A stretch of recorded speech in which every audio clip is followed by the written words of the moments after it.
At malungkot sa pagkakalipat, masaya pa rin daw si Phoenix Fuel Masters rookie guard Mark Cruz dahil mas nagiging challenging ang kanyang PBA career. Sa pagsabak naman niya sa papalapit na Governor's Cup, sino nga ba ang gusto niyang makaharap? Narito po ang aking report. Life goes on. Ito ang mantra ni 23-year-old at former Metro Knights guard Mark Cruz matapos siyang i-trade ng Star Hotshots noong Mayo patungo sa Phoenix Fuel Masters. Ayon sa tinaguriang Ant-Man, bagamat nalungkot siya sa pagkakatrade sa kanya ng former team, alam niyang marami pa siyang patutunayan sa liga.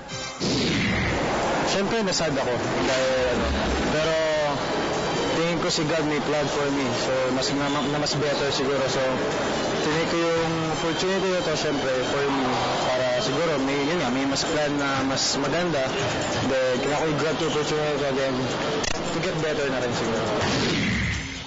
Kasama si Cruz sa 3-team trade kung saan itinadala siya ng hot shot sa Fuel Masters kasama ang teammate at former De La Salle Green Archers bigman Norbert Torres.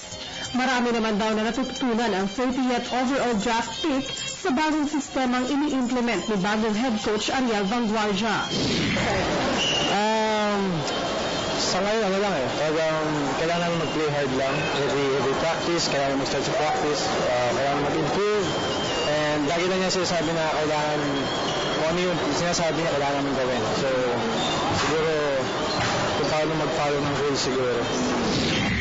Excited na raw ang 5'5" point guard na magbalik aksyon sa court, bagamat sa ngayon ay iniinda niya ang strained hamstring na natamo naman niya sa practice. Kung mayroon siyang nais makaharap sa pagbabalik aksyon sa playing court, sino nga ba ito? Siguro si Mark Baroa. Na-miss ko na siya. Kasama ni Cruz na magmamando sa backcourt ng Fuel Masters sina Jonathan Oyloan, Simon Enciso, Jos Arbistondo at Chico Lanete.